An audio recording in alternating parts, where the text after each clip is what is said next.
I want loved ones to understand why investing in bonds might be problematic. Could you help with a synopsis that paints a picture? From Will, 22. Obviously, the bond market has gotten completely shellacked over the last 3 months, and I feel bad for anybody who holds bonds, but we did warn you all last year, so that, I guess I shouldn't say that was financial advice. That was just our sentiment. So the easy way to think about this is step one, make sure they understand what a bond is. And when you buy a bond, you're essentially owning the debt of the government. And show them the US debt clock. Watch it go up real time. It's kind of fascinating. It's mesmerizing. It can make you dizzy. usdebtclock.org. And the government brings in about $4 trillion in tax revenue.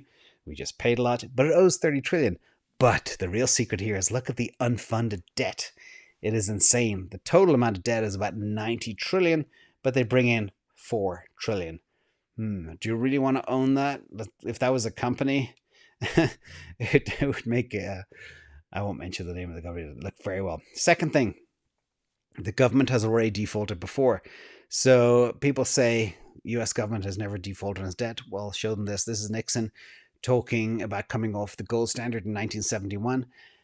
When the US dollar was supposed to be redeemable for gold, and then it's all of a sudden, rug pull. First ever major league rug pull in the last 100 years anyway that I know of.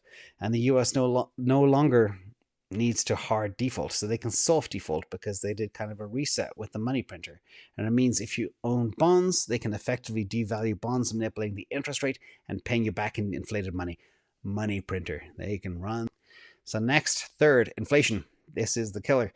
Inflation is at 8.5%, but really it's more like 21%, I reckon. And would you want to hold something when your money's debasing at 20%, like we discovered previously with Bitcoin? $1 million today will be 420 in 10 years.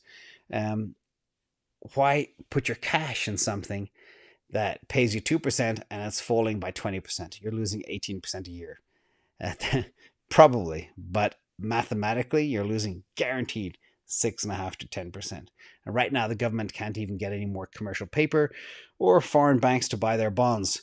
China was the big buyer of bonds. They're not doing that anymore.